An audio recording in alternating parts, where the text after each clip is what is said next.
7 years to make this? I gave it a 1-star review because I thought the 7.5 was too high. So I wanted to bring it down a bit. And so far, it's the only 1 star. So I feel special. Oh, that should tell you something, buddy. I am the Avenger of 7.5 score. He just had to make sure that he equalized it out. I wanted to quote Darkwing Duck and he just left me. I am the 1-star review. Yeah.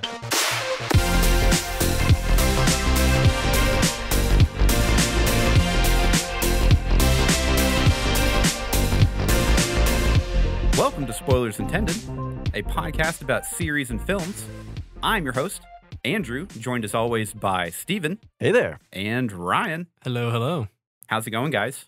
It's going pretty good. Yeah. So this week, we are talking about Redline, the 2009 animated film about cars and galactic racing. You could almost call it an anime. It is an anime. Well, you know, it is an animated film by definition, and then you have anime because it's Japanese. It's from Japan. Yeah. But before we get to that, we're going to talk a little bit about some other pieces of media, could be series or a film, that is basically more style over substance. They sold out for the vibe. For the vibe. Because this movie definitely has a style and a vibe. It does. And it commits hard to about this movie. Yeah, they go hard on the style. Yes. Subtlety was not spoken a single time in the production of this movie. They had 7 years to beat it out of the animators. Nothing is subtle. No subtlety. Okay, so I'm curious to, hear what Ryan picked first. Oh, we're going with me first. Yeah. Okay. So I had several movies, but the one I think I'm going to go with is 2005, Frank Miller's Sin City. Okay. Now, the reason I went for this is obviously it has a vibe and a style, it does. and it sticks to it the way throughout. Now, I read the Frank Miller Sin City comic books and graphic novels before the movie came out. Before they were cool. No, not that guy. But for real, like, I read them, and I didn't read all of them because they're kind of they do tell an overarching story, but you can read them piecemeal. They're very like self-contained kind of episodes.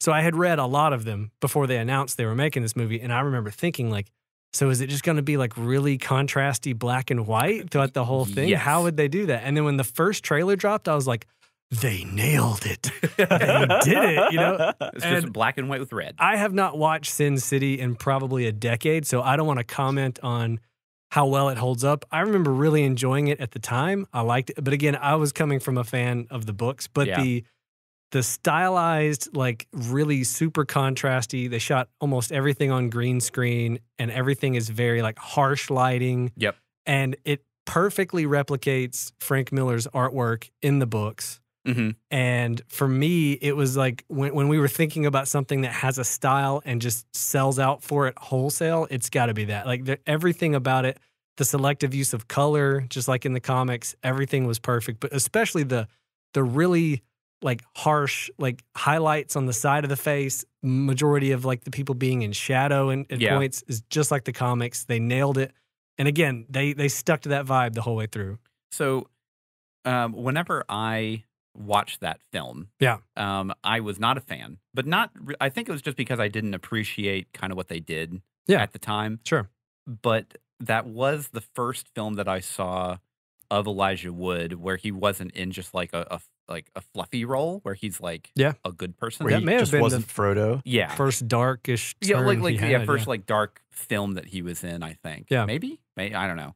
But I mean, that's really the only thing I ever remember of Sin City is just that Elijah Wood is in it and he's a bad guy. because that was 05, so that's what, like a year after Return of the King came out? So Something like he that. probably hadn't been in anything at all. Like, Yeah. You've never seen it? No, I've never seen it. The style puts me off. It's just so over the top. It is too much. definitely over the top. Yeah. Yeah. So Steven, what did you want to pick, recommend thing? Speaking of over the top styles, I went with 2017's Night is Short Girl Walk On. Oh yeah. I haven't seen that one. Oh, it's Oh man. fabulous. So It's on my list of like ever-growing things I need to see. so Andrew and I actually saw it in theater. Mm-hmm.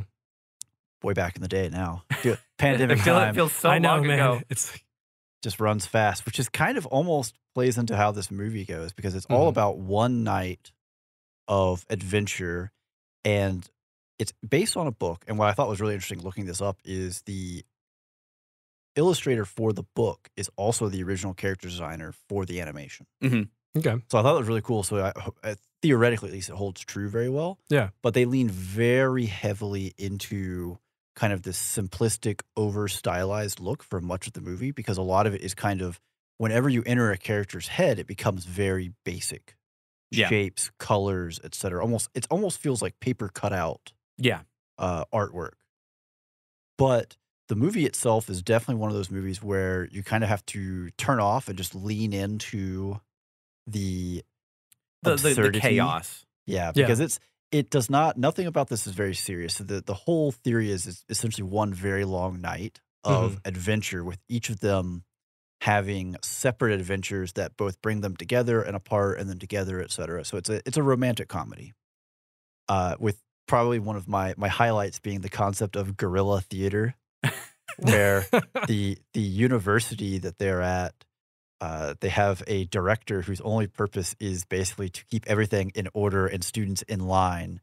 And they have a theater troupe who is under threat from this director. Like he's literally capturing the actors in the show and imprisoning them so they can't continue the You're show. in theater jail. And they keep having to move the location of the stand and stuff. It's honestly just utterly insane if you try to explain it to someone without seeing it. And actually, when we saw it, I was really pleased. I didn't look at any kind of trailer or anything for it going into it, and just took it straight in, cold. Yeah. And it is something that Lauren and I go back to a lot, and just put it on and just enjoy it because it's just a fun ride. Yeah. But it stylistically matches the original. As far as I know, it does. It's just it leans because it doesn't really fit what I would call kind of a traditional anime style. Is it more like simple?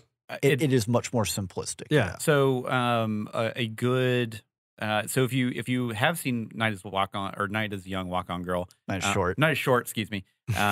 Young, short, whatever, kind of the same thing. It's all the same. If you have seen that, or if you haven't, and you see the style and you want to watch a series, an anime series that is basically that, Tatami Galaxy is done by the same director and same character designer. Yeah, same novel writer. Okay. Yeah, so that has basically the exact same style and in general, like absurdist kind of view of it. Both are great. I wholeheartedly recommend them, like Steven does. So we're gonna move on to me now. Yeah, and I also picked an anime, but it's a live action. I'm going with the 2008 Speed Racer. Okay, I thought you were about to say the Full Metal Alchemist Netflix movie. No, I thought he was going to drop Cowboy Bebop on me over here. I was gonna come over the microphone. I would leave. Okay, so 2008 Speed Racer by the Wachowskis. Should have expected this, I've never honestly. seen it. Okay. Oh man, we have to review it. Okay. Okay. He wants to review this so badly. I do. Have you seen it, Steven? I have not. Nope. Okay. Okay. So this is Andrew recommended it to me, therefore I avoided it. Therefore, I will never see it. So Speed Racer, the Wachowskis went hard on color and vibrancy of basically every single shot is on blue screen, green screen. There's or whatever. reflections. There's all kinds of stuff going on. It is exactly what you would kind of think people would see in an anime world, where it's just so vibrant and just like over the top, just kind of ridiculousness all the time. Just visual. It's just like you're just getting the bombarded. trailers for it always looked crazy. Yeah. And I was a huge Speed Racer fan growing up. It was one of the few anime, quote unquote, that I didn't know what that term meant at the time when I was like really young, like 5, that I would like watch and I would see Speed Racer. And like, so I don't know really why I've never seen it. I think it just looked a little too cheesy in the trailers. So this is, I think that the reason why it was unfortunately not a success for the box office. Right. And I really think that the reason why is because it came out in 2008. Okay. So you had Iron Man come out, you had Dark Knight come out, and then you had this bright, vibrantly colored, doesn't care. We're all about darker, grittier. It knew exactly what it was, and unfortunately what it was not realistic. Right. And a lot of people, I think, really hounded on it pretty hard early on. And the longer that it's existed, and people go back and watch it and everything like that, They appreciate the it. more you appreciate it. It's Yeah. definitely much more of a cult following now. Is it more of a kids movie? Would No. you say? No. Well, So it's not a kids movie. No. Would it be Um, okay to show to kids? Yeah. Okay. Yeah, you could. But I mean, it's like, not like It's not R-rated. Or made anything. for a kid. Made yeah, as like yeah. so the actual like racing of the cars and action and everything like that is Mhm. honestly pretty fantastic. Yeah. Everything is really well choreographed out and blocked for like a racing. Like there's the big race for speed when he's actually in the original Mach 5, not the Mach 6, which was basically like the next gen one during the final race. But he's in the original Mach 5 that everyone is familiar with. Yeah. That race is fantastic because it has all the gadgets. It's got and all the stuff. everything. Yeah. Does it have the little jumpers? Like just the Oh yeah, well skis no, underneath they it? do Yeah. Car Fu, and they actually name it Car Fu. Oh no! Oh, And I there don't was know a- how I there was feel a- about that. No, I no, don't no. know how I feel about this either. It's again, this is style over substance. You Yeah. go Yes. for that, Okay. and All it right. is fantastic. All right. I can't recommend it enough. Okay. If you haven't seen it, you should. If you're at all even familiar with Speed Racer, Yeah. and if you only watched it in 2008 and you didn't like it, try watching it again. Give it a shot with a Yes. modern viewpoint.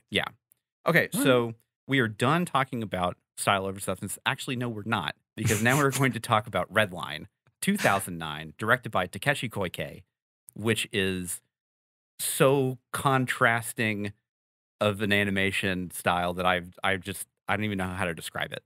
Well, it feels like you're watching a classic mid 80s to early 90s anime. It reminded me of Eon Flux. Yes. Remember that one? A little from bit, yeah. MTV back in the Yeah. day that had the really high contrast, like Yeah.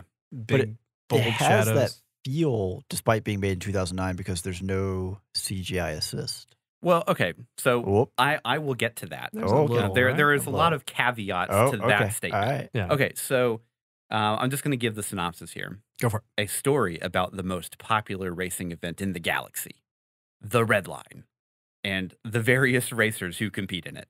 That's That's it. That's all you get. that is the only thing. That's about what the movie gives you, That's too. all pretty, it gives pretty you. much. So this basically was in development in production for 7 years, which is a very long time for an Mhm. anime. That's a while, yeah. Done by Studio Madhouse, Yep. who has done other amazing works like Ninja Scroll, Mhm. Trigun, Badlands Rumble. It did Summer remind me a lot of Wars? Ninja Scroll at times. Summer Wars? Isn't that theirs? They did do Summer Wars. Yes.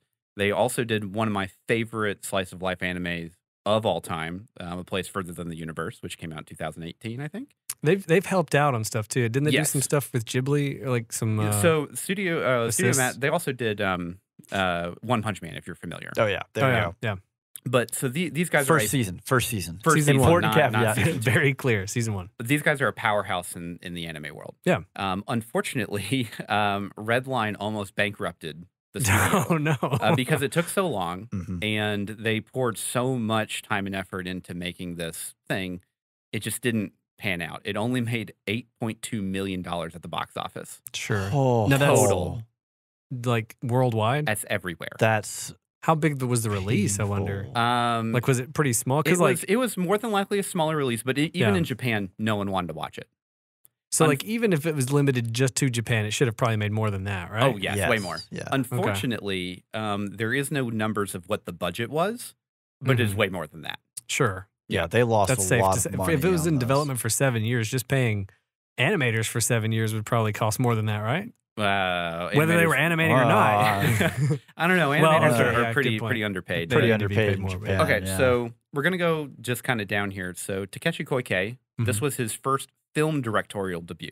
Okay. He did a lot of key animation work over the years. He did key animation for Ninja Scroll, the whole film, Oh, nice. which is kind of one of the callbacks to his general style. He did Yeah. both key animations for the Cardcaptor Sakura movies, which are fabulous. Okay. He did the key animation for the opening of Samurai Champloo. Oh, If you're okay, yeah. familiar. He did key animation for Trigun Badlands Rumble, which is the film that came out in 2014, I think. And then he was the director for the Animatrix. But Okay, that the is overall not considered a compilation. film. It's considered a compilation. Yeah. So he didn't direct a specific thing. He directed Correct. the overall. Yes. Mm. Okay. But he's done a ton of other key animating things. He is a very good animator. Right. Okay. And He hasn't really done a lot of other major directorial works since Redline. Right. Bankrupted Madhouse. It is kind of weird that they would put so much money into his basically debut to do this. Right. But you know, whatever. But it sounds like he's had like a good career, so they probably trusted him to. Yeah, totally talented individual. Yeah, yeah. So here's a couple information tidbits that I have. So one of the biggest things that you're going to see whenever you're looking up something on Redline is that it has over 110,000 hand animated frames. Right. That sounds like a lot, right? Yeah. So, and also on top of that, they say that there is no CGI used, period. Okay. That is kind of a bit of a misnomer. Sure. There is no CGI character modeling that was used. Right, but like the smoke, the holographic smoke from the cigarettes was like something, right? Yeah, so there is still computer color correction done. Sure. And there is still basically After Effects that were laid on top of the film to enhance it. So at the end, whenever you know, basically there's a bunch of confetti flying around, that is basically. Well, I was about to ask. So what about like the confetti? Yeah, and stuff that like is that. Okay. technically CGI, but it is not CGI in the context of what basically like they are saying, like character modeling. And that none kind of the cars, or Correct. people, or tracks were CG. Yeah. Yeah. So kind of going back to the 110,000 frames again, sounds like a lot, right? Just take a guess at how many frames the 1950s Fantasia film from Disney had. Just guess. 300,000. 200,000. 500,000. Holy moly.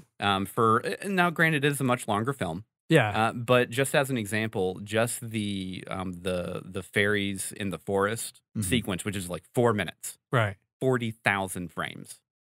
That's a lot. Jeez, I wonder if that plays into the way that they did like the rotoscoping, not rotoscoping, but where they did the multiple frames for depth. So it does, but this is also so what you have in general animation is you have 24 frames per second is generally like the golden standard of that's called ones, meaning that there is one new image every frame. Single frame, yeah. And if you go down to twos, that is 12 new images for 24 frames of footage, basically. Right. Which is what most 2D animation locks into for the most part, right? The Redline was basically animated generally on ones for most of the film. However, there's still a good portion of it on twos, which is 12 frames per second of new images. Akira was like mostly on the ones, but not like all the time. Right? So Akira has 160,000 animated cells. Okay. And it is about 70% animated on ones. Yeah. Compared to this, which was probably more about 50%. Okay, yeah, I was gonna say if Redline was done only on ones at 110,000 frames, that only gets you 76 minutes of runtime. Yeah, so like there's a decent amount of fudging there. So I mean, like, and again, this is a beautifully animated film. But there are definitely a couple of spots in the film where you can feel it shift from ones to twos. Yes, correct. Absolutely. Well, and I watched a video on like specifically Akira, but they were talking about how like you don't want to animate on ones all the time because your sense of momentum it changes. Isn't correct. Like you have to animate on twos every now and then to show things slow down and speed up in the proper. Yeah, because it's if you just did everything on ones, it just wouldn't look. Yeah, it's basically a give or take system. Yeah. Otherwise, it doesn't feel natural. Yeah. And so animators will use that to kind of cheat your sense of tempo when you're watching a good animator as well. Right. Yeah. And Akira is probably the gold standard for that practice. Redline actually does it a pretty good job. And yeah, okay, so that's just some general information. For it. Fantasia is kind of this weird like side animation thing, which it's considered one of the best animated pieces of all time, just because Walt Disney put so much effort and money into it. Yeah. And you know, and that's kind of the thing. Like, so all right, we're going to move on. Yeah. We gave Redline out of the 5 pillars of review, we gave it a 7 out of 10. Okay. So our 5 pillars of review are basically spectacle, performance, score, plot, and entertainment. All of those, have their own, things about them, right? and I I thought it was. I've seen this movie a couple times. I Yeah. have a big poster of it in my house, Right. but I don't really think that's indicative of me genuinely enjoying this film. Okay. I like the style, Mhm. and I like the idea behind what they did. So do you feel like 7 is appropriate? I think The overall 7 score. is fair. That lines up for how I would say feels it is pretty a- fair for this. I think this film is fine. I Yeah. think that it kind of missed the mark on a lot of what they wanted to accomplish, which is kind of like this resurgence of hand-drawn animation Mm. Right. in a sea of CGI assisted pieces, right? Yeah. And it kind of did that, but I think they went a little bit too hard on the styling, and Yeah. it made it a little bit hard to follow a good portion of the film. Sure. Well, I think it's overall, I would say that like it is a good showcase for animation, but it's lacking a bit in terms of like characters and plot Little and depth. everything's very surface level, and it's all basically just an excuse to show really cool Yeah. car animations. And so for that purpose, it nails it perfectly in that like it's wild animation, Yeah. everything's crazy. But yeah, I think as far as like an overall movie goes, you can definitely tell that the director, from what you've said, like came from the world of animation, and Yeah. that was the priority one. Mhm. Everything else seems to have taken a back seat or been just kind of an afterthought as an excuse to get back to more really cool animation. So for everyone out there, I know Andrew just dropped a absolute ton of It's a lot of information. anime reference. Well, anime specific references and information, right? Yeah. So for anyone at home, and you can't click with something like Akira or whatever. You're not able to reference that. And you're like, is that a Dragon Ball? But if you can reach back for this is my one sentence review of this movie. Okay. And you remember Hanna-Barbera Wacky Racers. This film is if Wacky Racers was done on a 3-day coke bender. I think ketamine would be a better drug. But I don't know. Yeah, I mean, Wacky Races is a very good analog for this film. If The whole Wacky time, Racers all I could did think bath about- salts, this movie Yes. would be what happened. Yeah. Okay. Or LSD. So the one thing I'll definitely say about this film, the animation is absolutely fabulous. They really put their heart and soul Yes. into it, and it absolutely shows. Mhm. Mhm. And it's definitely one of those where if you look at a still of the film, it doesn't do it justice. Not you at all. have to see it Yeah. in motion. No, I mean your poster has got a cool style to it. It doesn't tell me anything. I honestly, going into this film, I had only seen your poster and the clip of the car wreck, Yeah, and did not realize it was going to be like intergalactic space travel, multiple species, Yeah. well, it's hover cars versus a Pontiac Trans Am, because Japan loves the word Trans Am. It definitely feels like Takeshi really pulled a lot of inspiration from Star Wars pod racing. Mhm. Okay. Yeah, and I can see that. just the general feel of like Tatooine, Mos Espa, kind of like Boonta Eve Classic, where there's tons of like varied It's aliens. the big event. Yeah. Yeah. Yeah. So when did you see this when it came out? No, I saw it a couple years after it came out, like maybe like 2011, 2012, Okay. and it was really more just I just kind of was looking for an anime film that wasn't like series specific, Sure. and I just picked it up. And I Did was you like, hear it through word of mouth, or Mm-mm. were you aware of it when it came out, or what was No, your- not at all. Okay. So when it came out, I was in college, and I Mhm. just I was so busy, it just kind of like flew right over my head, Sure.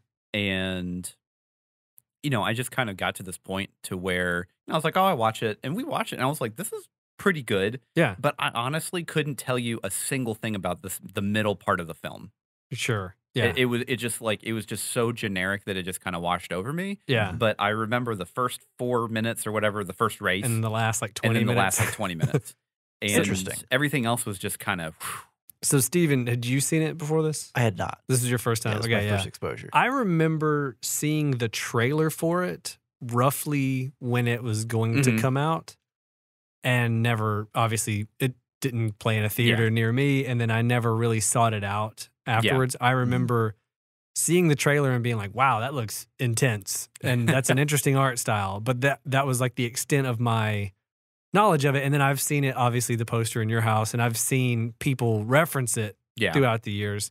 but I had never, until we reviewed it, sought it out to watch it. Yeah. And I liked it okay, but I think, again, like I said, it's like an excuse to do cool animations with a very paper-thin plot and characters. And I also feel like when I was finished watching it, I couldn't tell you a whole lot about the middle section of the movie. That was interesting you said that, because as soon as I finished it, I was like, so wait, what happened in the middle? Man, like, okay. I feel like I have to question y'all if y'all actually pay attention to movies or something. I've seen this film like 5 times, and That's I nice. still, I mean, like, I can, just because I watched it like yesterday, I could tell you what happened, but I mean, it's so generic. I mean, it is, and this is it follows a lot of racing tropes. Yeah. You have the underdog, and It's not even really an underdog. He's just kind of a sleazy guy. well, I mean, you know, he's I don't want to go into any kind of spoilers. Yeah, we're not at the spoiler wall yet. But he's certainly not top dog in the racing circuits. But it also shows, you know, like early on that he is a very good racer and very capable. Yeah, it shows he's capable. He's just not getting the results. Yeah. JP, What's up? I can't work with this guy anymore. Your pal here thinks we don't need to plug the podcast. It's the content. We would need something like a website, spoilersintendedpodcast.com. But these are humans we're talking about. They can't handle that much content. It's only all our episodes, Discord and Patreon. It's JP. He can handle it. Making that much content, you're gonna get yourself killed. Old man, get Frisbee what he needs. It's gonna cost you double.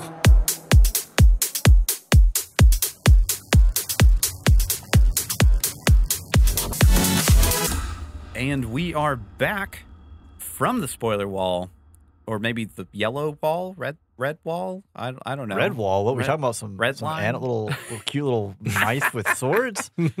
So we're gonna just go right into it, because the spectacle is honestly probably the most important part of this film. Style over substance. That's why we're here. Yeah.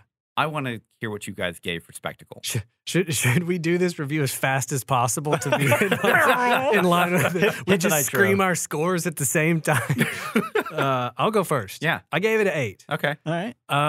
I think, obviously, like we've said, the animation is incredible. A lot of the hand-drawn. I appreciate hand-drawn animation a lot. Huge fan of Akira. I used to love Ninja Scroll back in the day. Now, I'm one of those 90s kids that watched Ninja Scroll way too young. And that was what I thought anime was for the longest, was like Akira, Ghost in the Shell, Ninja Scroll. I even saw Wicked City at one point. Man, don't show that one to the kids. Man, you are just going to be so disappointed when you watch literally anything else.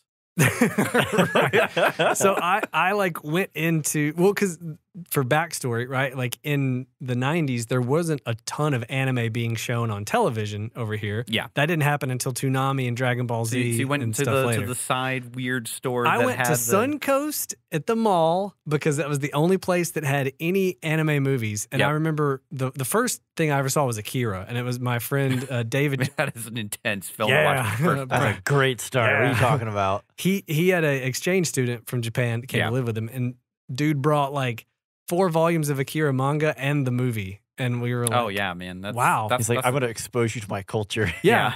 It's all just Akira.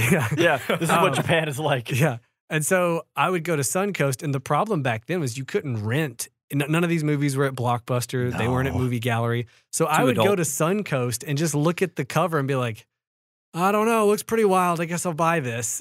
You know, and you would buy it, you come home and you watch it. And that has got to be a great feeling to be like, oh man, Ghost in the Shell looks like a pretty cool movie. I'm gonna buy that. That's exactly what happened to me. I was like, I'll give it a shot. Oh, and then I got home and I was like, oh my gosh. Just the opening sequence of the of the music is just I think the only one that burned me, didn't really burn me, it was Jinro, the Wolf Brigade. Yeah. Because it's a very dark, like very slow commentary on war, you know? Yeah. And I was like, what is this? Put Ninja Scroll back in.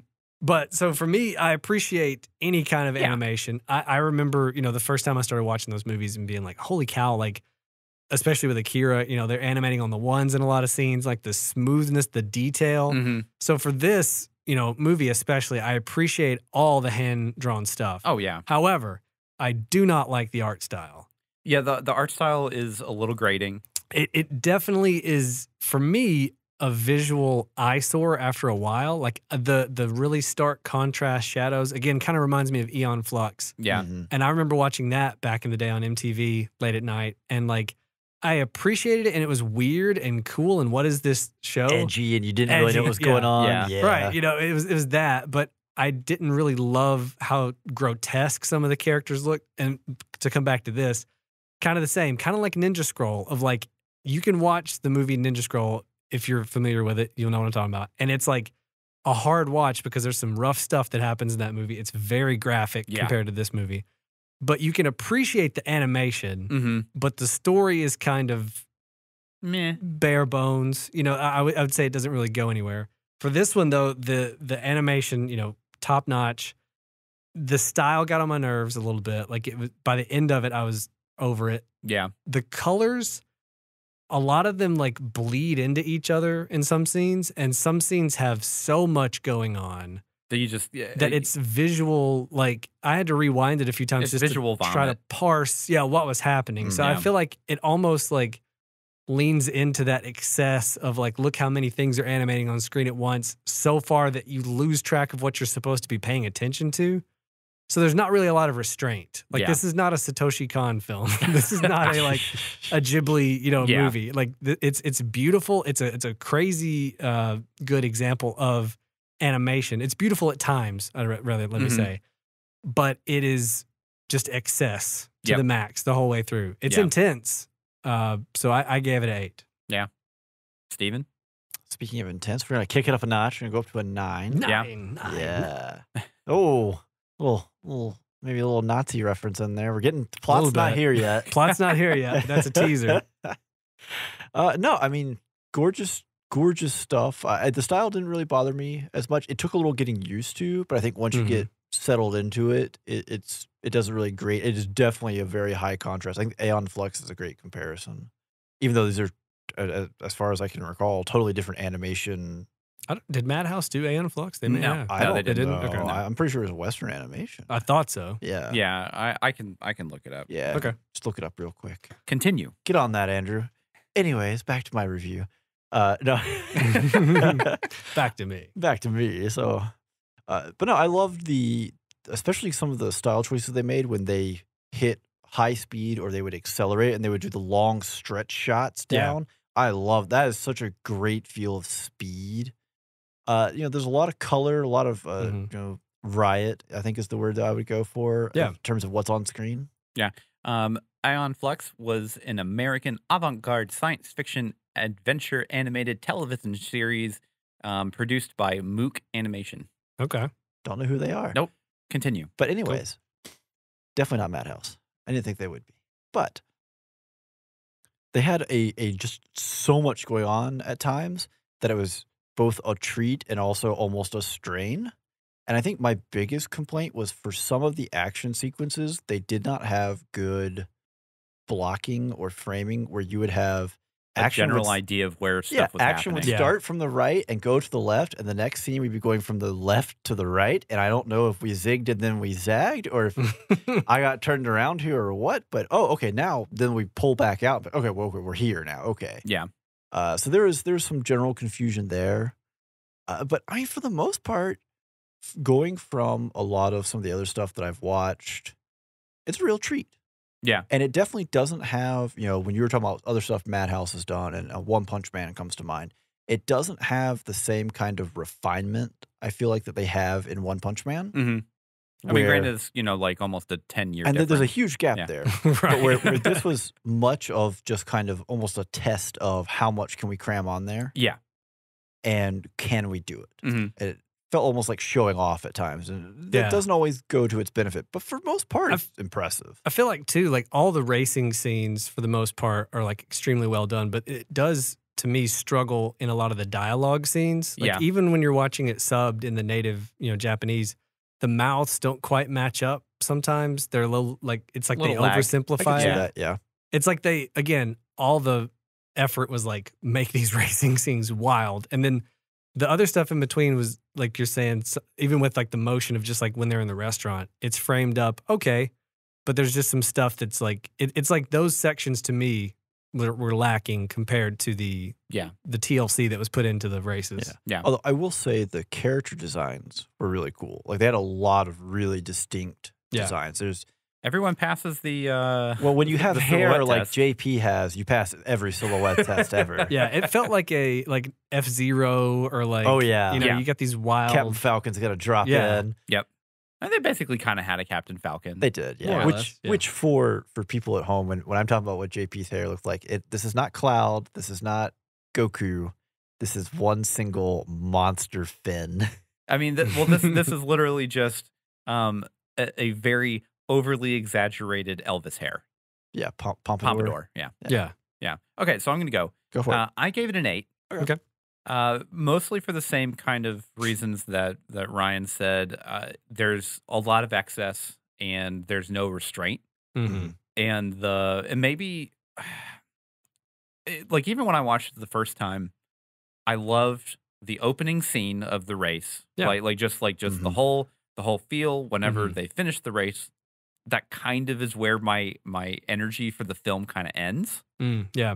Because the next scene is just like this smorgasbord of like these reporters that are all really grotesque and like crammed they're in all there. Their faces made me uncomfortable. Yeah, How they were it like makes you really distorting uncomfortable. and wiggling. And for the rest of the film, I think that kind of sours the rest of the experience for me to where I only kind of really perk back up. And the final race, whenever the big red ship lifts out of the ground, and then they're just on the final stretch, because that whole section is absolutely beautiful. Yeah. But everything between that just didn't really do anything for me. Now, it's one of those things where I absolutely can appreciate the hand-drawn animation and what they did and the time that they took to do it. But the style really definitely put me into kind of the back burner of like, I know, like, in my mind, I'm like, I know this looks good from the technical perspective of like, this is what they did and this is really impressive, but I just don't really like it. Well, like, so the section that stood out to me is when he gets to Robo World or whatever the exact planet is that they're going to do the race on. And those weird little, like, brain head chicken monsters are crawling all over. I love those things. I hated those things. God. They look terrible. I actually like them. They're Those pretty creatures good. are Then when he goes adorable. down and talks to the exchange rate monster, that thing looks terrible. And then the thing that sells him the cigarettes is like, what? It almost felt like Dark Crystal or Labyrinth. Or It does have a it had very like a Dark very Crystal Labyrinth vibe intentionally weird and messed up looking monster vibe that I was like, I can't tell if I'm supposed to be like put off by this or if I'm just put off by it because I don't like the art style, you know? It definitely had a very like a grotesque-ish kind of design for all the characters that were not named characters for the racers, basically. But the reporter scene especially, like when their faces are just like wiggling and distorting and it just stays on that shot. Like, we got it. They're weird. Let's move on. Okay, so we're going to move on to performance. Speaking of moving on, Yeah, and I'm actually going to go ahead and just take this one. Go for it. I gave it a 6. Okay. I had a really big issue with, so I watched it in the sub.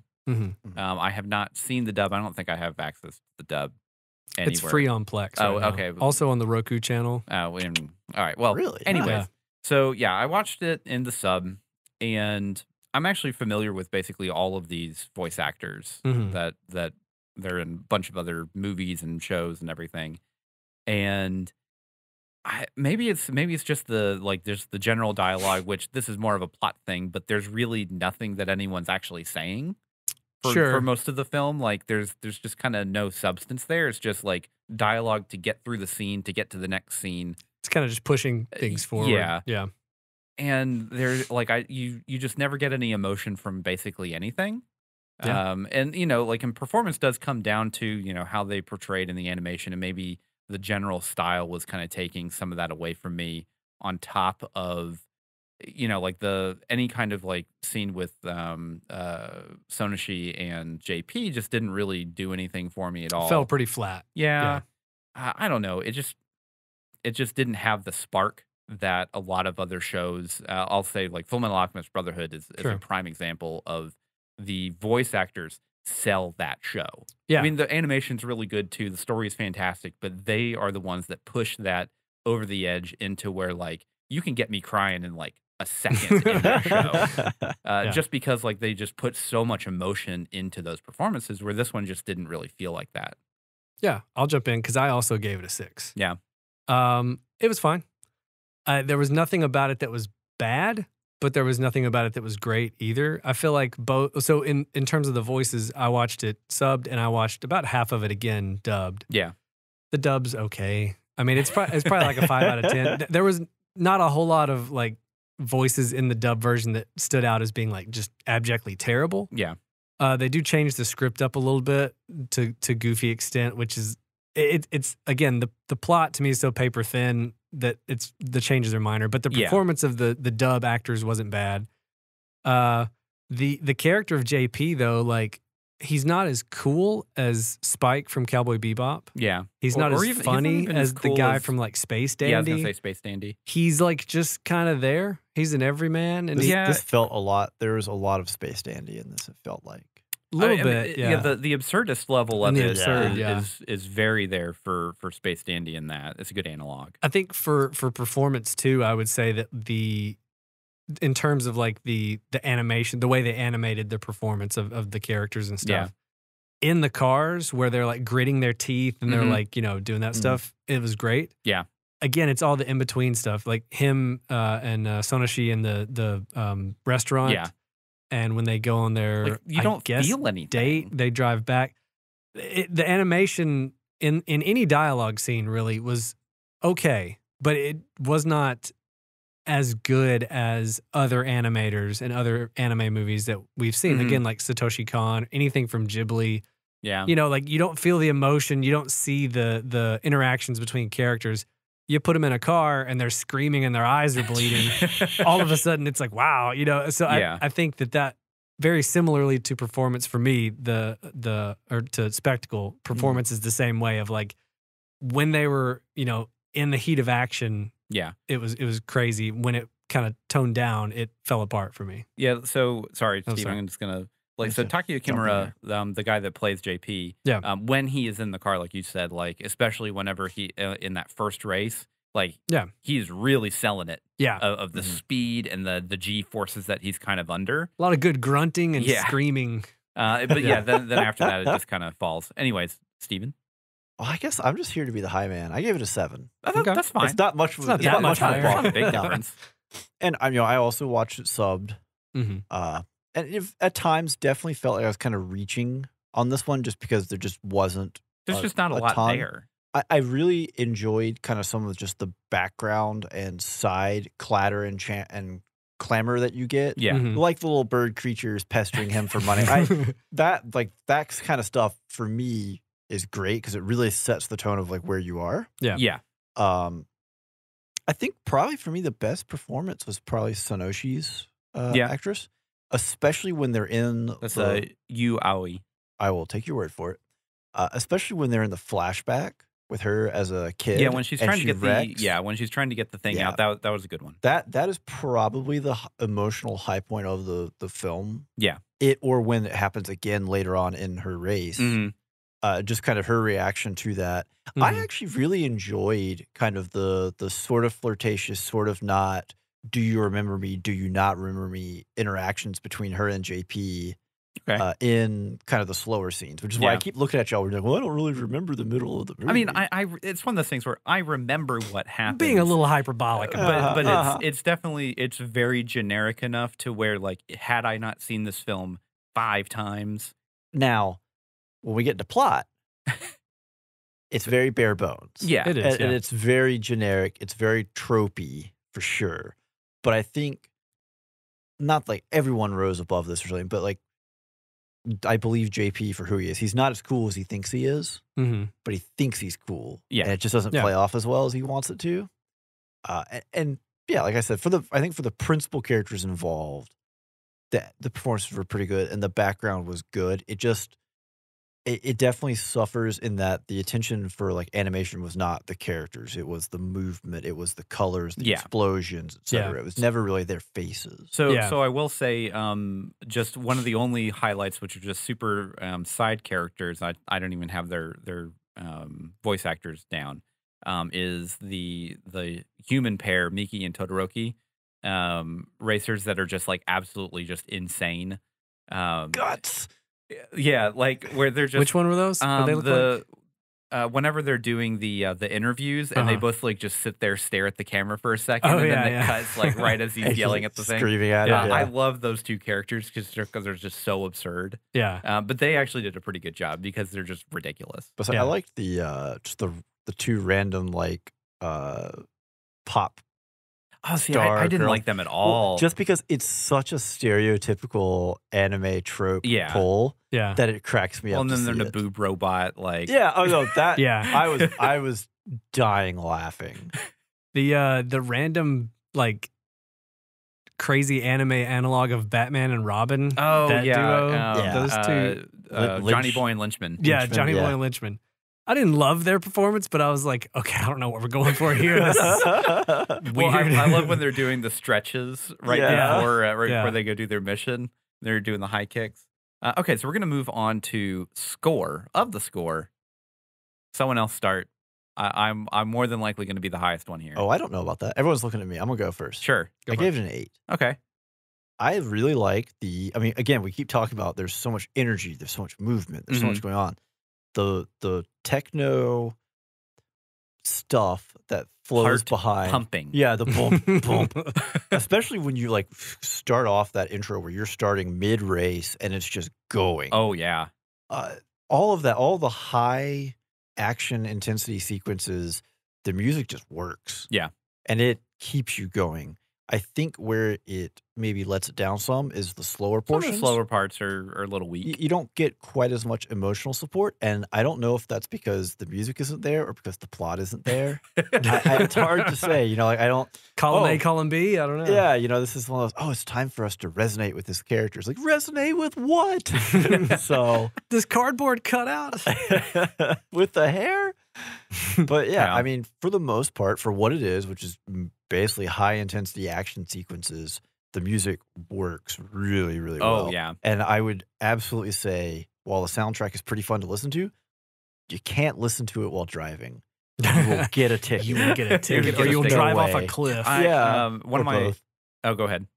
I said, or both. Get a ticket while going off a cliff. the cop, cop like swings by and shoves it under your windshield wiper. So one of my favorite tracks from the soundtrack is the Machine Head theme. Just because it's just them just screaming Machine Head while they're just like there's just a song going just Machine Head. and it's such a like a Paramount to just how ridiculous the film is. Oh yeah. But yeah. Ryan, what did you? I gave it an 8. Oh, that's actually way better than I was expecting. Yeah, same actually. For several reasons. Now, number one, I think the pumping crazy techno matches perfectly with the visuals. Yeah.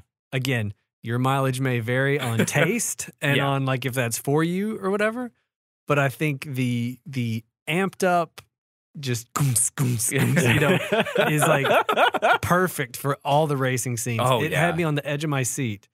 I'm not going to brag, but I have a very good subwoofer at my house. He does. And it was like vibrating my couch on a level that was fantastic. I was like flying up in the air. It was great. Yeah. Where I think it falls apart is everything that's not a race music. Like, very similar to performance and spectacle here. Like, I think when all the downtime, some of those songs are just, I think, bad almost. Like, I like the amped up stuff. The credit song is terrible. The credit song is bad.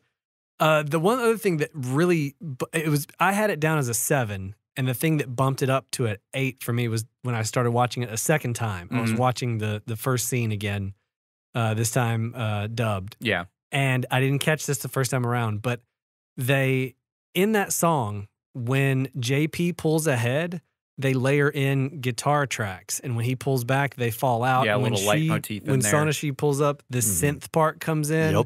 It's not there, and they do that a few times throughout the movie, where like depending on who's taking the lead or who's doing something, they will keep the same song going, but different instruments will fade up or down And I love stuff like that. Like I love in the video game Portal 2, when you like hit certain like ramps or do certain special things, extra layers come into the song and then fade out when you stop doing that. Yeah. Any kind of movie that does that, TV show, anything that uses music as a tool to also communicate to you what's going on in the scene always gets big points for me. So I bumped it up to an 8 just for that. But yeah, everything that's not the racing music is pretty forgettable, if not bad. It has one song, and I'm not even going to remotely pretend like I can sing it. Yeah. And when I went to look up the soundtrack on YouTube just to listen to it again, someone was like, "This is the song you race to. You know, this is something else." And this is the song where you go, "Man, this is really weird, but I can't get it out of my head."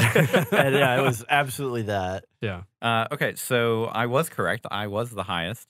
I gave it a 9. There he is. Yeah, you're pretty safe. He showed up. Well, okay, but pretty much everything we've already kind of said. I actually genuinely like a lot of the character themes, like the Lynchman and Johnny Boy song. Lynchman, Johnny Boy. Like it's just one of those things where it just gets stuck in my head. Right.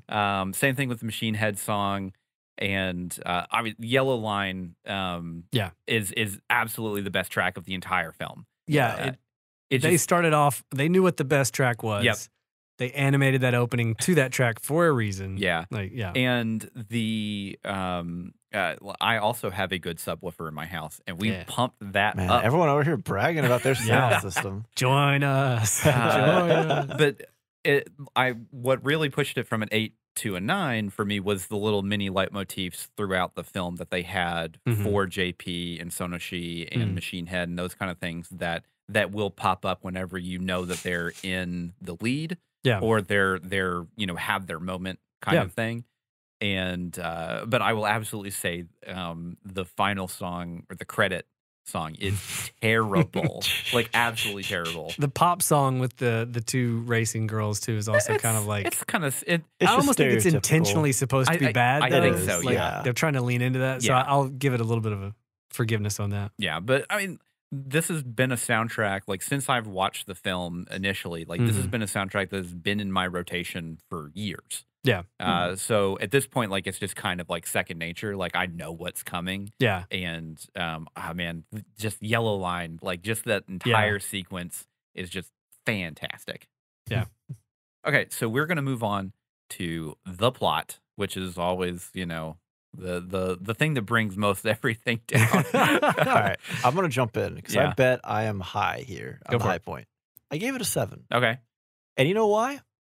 I don't know why. Because hold on, because at the end of the day, they don't throw enough at you to trip there's really themselves no up. plot hole. You can't have a plot hole when there's no plot. when Yeah. it's just a single dimension plot. Yeah, like it is literally a linear line that goes all the way through the film. Point and it A ends. meet point B. And honestly, my biggest complaints about it are I wish I got more out of the universe and kind of the interaction with JP and Frisbee and their mafia troubles and how they're getting out. Like, because it's almost what ends up happening is borderline feels like it could have been like the heist, like the reverse play on the mafia, but we didn't get any of that leading into it, right? So, just as a note, there is an OVA that Takeshi Koike made before Redline, basically as kind of like you do not have to see it to watch Redline, right. However, if you do, like, it does have some characters that are in it that are in the same film. For the kids at home, what is an OVA? Original video animation. So basically, what that means is it is not broadcasted on TV, and it is basically a straight to video. But what that means is they don't have to follow broadcast rules. Right. So the length can be different. The animation and content can be a little bit more adult. Yeah. But generally, that means if it's an OVA, it probably has better animation than what you're going to see in an anime series, and it's going to be only like shorter. It's going to be maybe 1 episode up to like maybe 6. Okay. It generally is a good rule of thumb. Anyways, continue. So I mean, my biggest knocks for it are almost that they could have given me a lot more. Yeah. The pacing is a little off, and there are a couple of scenes that are just kind of out there. You're just like, why? I did not need this. I lost a lot of interest whenever they would just like fade to black into the next scene. Yeah, that was a weird. weird choice. Yeah. Like, and they did it a lot. They it always- did it several times. I was like, could they not figure out how to transition this? like just go rip Star Wars off or something. Come on, like something. Side wipe, give man. me a wipe. Yeah. But honestly, like for what it is, I really just couldn't hate on it. I know y'all are probably gonna come in and go for it, but there just weren't things because we're so far future and so far out there that there's no real place to complain about, you know, Like any kind of realism. Sure. We're far beyond the pale. Yeah, no, we looked at physics and went, nah, don't need none of that. But just the sheer absurdity of some of it, where like the ship rises up underneath to become the final embankment and all that. So what worked the most for you? What was your favorite like part of the plot? Just lean into the insanity. Yeah. Okay. But honestly, I actually really kind of liked because there's a lot of things in anime, and it's just I guess it's that like the Japanese storytelling where they just do not give you everything and they kind of leave stuff up to question, which I like. That's generally a good use because you know, show don't tell. Right. Yeah. But they almost don't even show, or it's very or it's very subtle, right? Yeah. Yeah. But some stuff like kind of the interplay and kind of guessing at, you know, obviously JP remembers Sonoshi from when they were kids. Yeah. Does she? And he's also questioning, does she? Right. Yeah. And then also kind of almost this question that I had to ask of, is Machine Head her father? No. Question mark. So the reason I throw this out there, right? So she's at the restaurant, and JP because she was waiting for him, and she's waiting for someone. He shows up. They have the exact same necklace, right? Oh, they do. So it's and then he does ask her, "It's like, are you going to use it?" Yeah, it's almost like it's so subtle that you can't say, "Oh, that's a plot point." But it's like, man, just give me that little extra push for that extra twist. That could have been one line of dialogue, and that could have made a connection and actually been part of a plot. I've literally but it was never almost thought one of those about things where it's like, it was so subtle that I was like, I don't know if this is kind of what they're trying to lean into, where it's like, he's become such a, because, you know, he's the 7-time or champion, you know, the best racer ever. He's only concerned about winning, right? Yeah, I'm more engine parts than man. Yeah, he's just so outran her from her life, where this is the only way she can be in his life is by participating that would have in been this. such a better angle. You just wrote a better story. But see, the thing is, it could have been there's there. just enough hints to make you think this is this intentional or not, right? Yeah. So I don't know. I spent a lot of the movie thinking about that. Actually, your head canon for this movie slaps. That's really cool. I like that. So Ryan, I'm going to let you finish. But I'm just going to go ahead and go because I also gave it a 7 for the exact same reason. Is basically there was not enough plot holes for me to not get any further than the 7. Okay. There could have been more, but it was literally point A to point B. Here's the race. There we go. I'm familiar with these. Like I know, it's the guy trying to work his way back in. He's really talented, but something always works keeps him against down. him. Yeah, like it's so many predictable things, right? Yeah. So yeah, I will just cede to you. Yeah, I gave it a 4. The reason is the same reason that you guys gave it a 7. There is no plot in this movie to pick apart. The characters are cardboard cutouts. Okay, so like just for example, right? Why are we racing in the red line? What's the prize? Is it money? Glory? Is it glory? It's just a race, right? It's just a race. Which is fine, but I would have loved like a carrot on the end of the stick of like, what's he racing? So what's he racing for? Money. He's racing All to we get escape is a the mafia. flashback to when he was a dirtbag kid and he saw this dude who is in a polyamorous relationship with 2 women. He's like, that's the coolest thing ever. I'm going to become a racer. Where it's just literally just this pimp dude in a cool car. Like, he sees a pimp race a car off and he's like, now I have a flashback of him giving him the thumbs up. I was like, oh my God, this is so good. Well, and is that the same dude that's the mob guy that has Frisbee on the hook? Because he's got 2 ladies. He's got the rings on his fingers. Like, is it not the same guy? I didn't pay that close attention. That's my head canon. At least that's interesting of like, oh, wow, I thought that's where they were going, is that this idol of his, the reason he started racing is this dirtbag that has them under the thumb. Never went there. The stuff with Frisbee being in Hawk to the Mob is like fine, but it never gets developed under anything that is a surface level thing. Yeah, and then like, he's just with the mob. The like the romance between her and JP is just kind of like, it just happens. We're main characters, so we love each other. Well, and even with her, like, why is she racing? If the story had been her dad is Machine Head, she's trying to hold on now. She at least has enough of a story that you get about her dad. Yeah, she just wants to race. Like she grew up with it. Her dad was a great. I think it comes off as like a mechanic, but also a great racer, and she wants to like live up to that and his name. And I'm just going. It's Machine Head. I'm committed. Now to this now. I'm on board. Like let's make it Machine Head. Let's make the dirt bag mob boss the guy that inspired the JP. man. Now we have a plot. The other thing, we still don't. We really don't. Really, really drives me crazy, and it became the central conceit of this entire movie. Is anytime people have a get out of jail free card secret weapon in their car that they didn't use any of the other times they could have used it to be winning the race, but they use it right now, that's fine once. There are in this movie. There's like 60 special abilities. There are like 60 special moves hidden in these cars that these people just sit on until it's like, okay, and now I'm gonna win. And then they go ahead, and then the other cars, oh, wait, we also have these secret things we were sitting on. Turbo boost, turbo boost. Oh, you guys did? Here's my second special move. And then something changes, and it just kept on. Like for me, that removes all the stakes of like worrying. Like I like knowing, okay, so a perfect example is her necklace, right? So we're in the movie, we're setting up that like he has this, nitro chamber in his car that he can drop these things in. You can't do 3 on your current engine. They upgrade his engine. She makes the comment about the necklace. The duck-billed robot dude is like, that would blow a car up or whatever. So when they go to use it, you're like, oh man, this is how they're going to do it. And then Machine Head's like, ha ha, I also have one, and eats it. And I'm like, then what was that? Now that's not special. They've gone, but now unless they're now father and daughter, that is father and daughter because he has the same necklace. But so before we go any further, yes, have you seen the first Fast and Furious movie? Yes.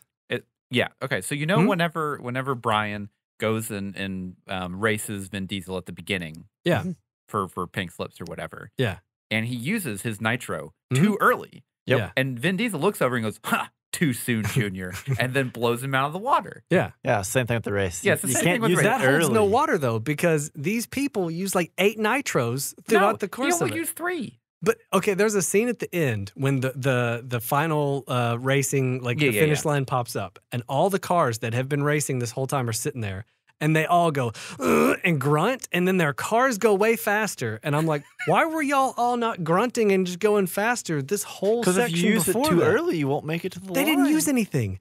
They just went and their cars go, and I was like, what happened there? Like they just squeezed the steering wheel, but all the cars do it. And I'm like, that was like a plot. Like we need all the cars to go faster for reasons. I think my biggest thing is just that everything between the opening race and the end is just forgettable. It's fine. It's not like, again, there's not enough there to pick out plot holes. Yeah. I just really got annoyed with the one-upping to the point of insanity of, again. Talk about one-upping. What if we just unleash a biological super weapon in the middle of the race? Well, and then we haven't even gotten into the actual to Robo World. The side plot of the Robo World Nazis. Also, one could make the argument that these racers are the bad guys because they just they uninvited come to this world, and these people are like, we don't want you here. No, it's like, too bad. It's all about Sunday. The punk rebellion going to expose the military the other thing, dictatorship. I actually really like that trope. I do too. That's an entertainment for me. Yeah.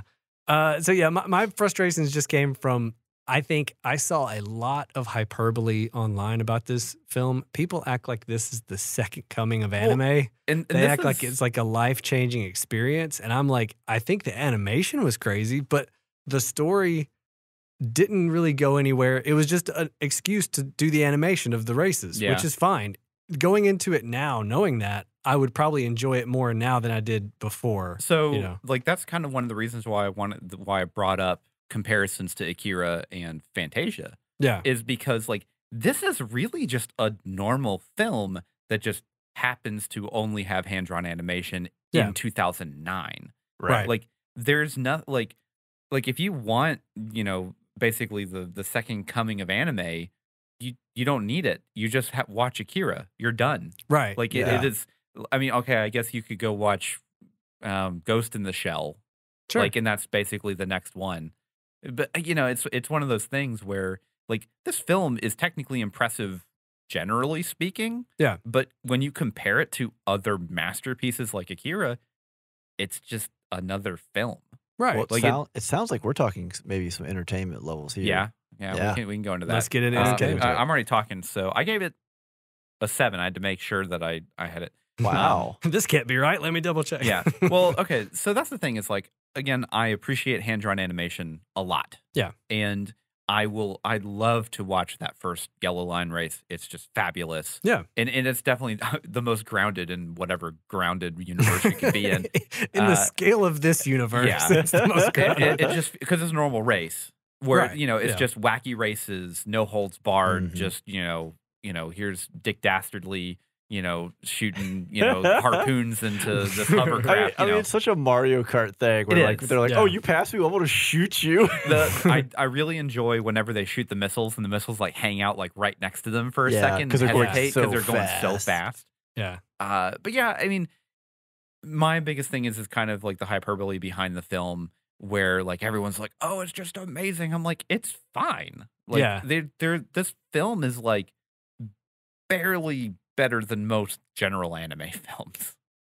Like it's Yeah. just animation wise, not even like Oh, yeah. Okay. like the animation is fabulous, but it's like just maybe a tick above some of the normal ones that you watch. Like I don't know, I just wasn't that impressed at every time that I've watched it. Like I've just kind of like, yeah, it's fine.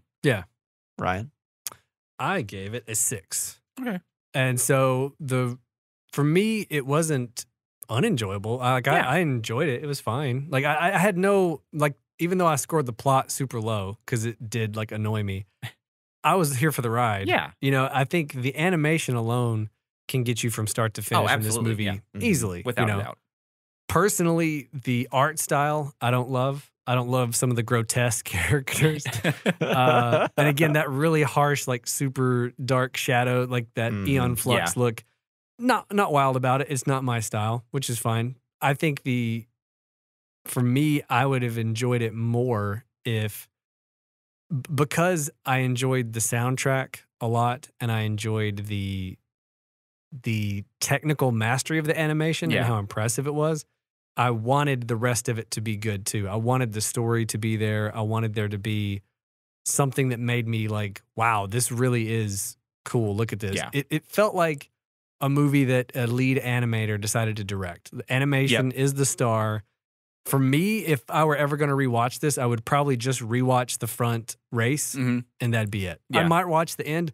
But for me, even the end, like I said, it started to get annoying for me. Everybody's one-upping everybody with these secret things. And I Yeah. was like, I would have much rather had, 2 or 3 races throughout that were similar to the first opening Mhm. scene. Yeah. Again, grounded is a loose word. But like to keep it like that, because there are definitely parts at the end in that last race that for me weren't enjoyable because it was so much chaos. There's Yeah. so much happening. Things are flying everywhere, and I don't really care about the characters or what their motivations are, so I don't have as much of a like interest in them finishing. And I don't, again, the stakes Yeah. Mhm. aren't there. I don't know why they're There's really racing. no stakes. I don't know Yeah. what they're gonna win. I don't think anyone's gonna die because they all have secret weapons in every glove compartment. So for me, the ending of it wasn't that satisfying. It's not something I would go back and watch again Yeah. and again. I would watch that opening scene, especially with that song Yellow Line, just jamming. I would watch that any day of the week. Yep. Steven? All right. Well, I guess I'm going to drop my nitro in. I gave it a 10. Okay. Let's go. A So 10. straight up, I came into this right with no preconceived notions. Yeah. I honestly just thought this was going to be car racing, Yeah. and they hit me with the first opening sequence, and it's just kind of like, oh, we're going to get weird. All right, let's be weird. Yeah. Sit back, relax, just enjoy the absolute insanity and absurdity that is going on in this. And you don't have to worry about it too hard, right? Like, Yeah. again, there is not a deep, convoluted, double cross, triple cross kind of plot Yeah. going on here. No, yeah. Things just kind of work out. And is it, I don't even know if grotesque is the right word. It's bizarre. Bizarre, yeah. There's a lot, like the reporter scene is just like holy crap, someone sat and stared at these frames animating it for hours. This dude's going to see these faces in his dreams. And it just, but so much of it was just entertaining. Like the whole Robo World, like space Nazi thing versus That's like just hilarious. the space princess wizard girl, where like the punk princess. Yeah, like we're gonna paint. I the wanted finish more line from that though. on Like, their I wanted to know building. what the background between them was. You know? I really do enjoy the concept of just this like traveling race that they just show up on your planet. Like, and it's just deal with it. You have no say in it. They just, Oh, you want to bring your military? That's fine. Go for it. It'll just let us sell more tickets. Yeah. Or like they have the big discussion in the middle, like in like the conference room where they're like, the ratings just keep going up. Like, what was the name of the evaporator thing? The ray? What was the it like called? crystal dimensional Something whatever. disintegrator. Yeah. It had like a name. The that was- hyper dimension disintegrator. something like that. Whenever I said it, I laughed pretty hard because I was like, what? But at that point, like that, and like the pop star girls, where like they're like driving a robot that's laying down, and like just stuff like that, where it's just like this is just insane, and it's just whatever. Just let it roll over me. I'm not gonna like y'all know. At some point, it's hard to not be hyper analytical about stuff going on, and something like that is just like, oh, we're free and clear. I don't have to question how any of these guns work. I don't have to question any of the physics involved because it's just not there. It's just happening. Yeah. Just roll it over me and let's call it a day, you know? Yeah. Cool. No, that is totally fair. And I think probably the more I watch it, the less it's entertaining for me. Well, see, I gave you a new plot point now. Yeah, no. Honestly, that changes a decent amount of like my general appreciation We for need to it. write a fan fiction ASAP for this, and then that way we can have our own like. Yeah. But yeah, so that's unless anyone else has any, other kind of things. Well, do we have anything we passing can moments? suggest for other people to watch? Suggestions. And we kind of covered it, I think, with our opener, right? I think Andrew hit on Speed Racer would probably be a good recommendation. Speed if you Racer like this. is very similar to this concept. The movie. The movie. Wachowski I mean, movie. even the original 1967. I got it right this time. Hey-oh, but the animation is not up to par. No, but no, honestly, like for the 2008 Speed Racer, like this is very similar in visual style and execution, just like technical execution is just fantastic. Honestly, like Emil Hirsch's Speed Racer is fantastic. I love him. Yeah. And then you got John Goodman as Pops Racer, which is fun. I love that all their last name is just Racer. Yeah. Yeah. But yeah, like I'm trying to think of anything else that would like anime wise. If you're in this just for the animation, then I would say Akira if you haven't seen it. Yeah. I'd say, that is a very plot heavy film if you've never seen it. It's Yeah. very intense. pretty gruesome on a lot of Yeah. levels. I was gonna say content warning on that one. It's very mature. I mean, honestly, content warning on this one, you get a this little one. boobs in there. You got some boobs. Yeah. This is a very horny movie. Let's be honest. they are pretty horny in this film. They are, yeah. So yeah, I guess if you've watched this, then you know what to expect. Ninja Scroll. I mean, that one maybe again just for the pure animation of it. It's a bit more gory than this movie. Just a bit. But some of the character designs are kind of similar. Yeah. It's, as far as racing goes, I mean, obviously Wacky Racers. Just go Wacky pull some Racers. Hanna-Barbera. From Yeah. Hanna-Barbera, from like it was like 1950s. I've never seen Initial D. Is it like? No. So Initial D is totally different. It's more. It's way grounded, right? It is very grounded. It's yeah. very, very. Everything is compared to this, but like. So Initial D is a sports anime just with cars. Okay. So like you have basically a monster of the week kind of race. Gotcha. That he has to go against and that kind of thing. So it wouldn't be an analog for this. No, not at all. No, not at all. I mean, Initial D is fantastic, but totally different style. Yeah. Yeah, I can't really think of anything. If I figure something out after we record, I will post it on the Discord. Just as general suggestions for if you like Redline, you should probably watch blank. Yeah. Okay. Thank you so much for listening. We are Spoilers Intended, and we have a website, spoilersintendedpodcast.com, and that basically has links to previous episodes, links to our Discord where we like to have lots of chats about just what what is coming out, new shows, episodes. We have spoiler wall discussions there that you can partake in. That is really, really fun. And we all try and interact as much as we can. Then we also have a Patreon, and even for just as low as $1 a month, you can have access to all of our at minimum one bonus episode a month. That is exclusive only to Patreon, but that helps with hosting fees and letting us, give you more content and everything like that. And like I said, that is a minimum of one episode a month. Could be more. You never know. Also, and I'll say too, if you don't have $1 to spare, if you like what you hear, recommend this to a friend. Send it to somebody. Leave us a review on Spotify, Apple Podcasts, wherever. Like 5-star reviews go a long way with bubbling up the algorithm and getting us discovered. Oh, the mighty algorithm. In more ears. That's where we're trying to get. Yep. So on that note, I'm Andrew. I'm Ryan. And I'm Steven. And every spoiler was intended.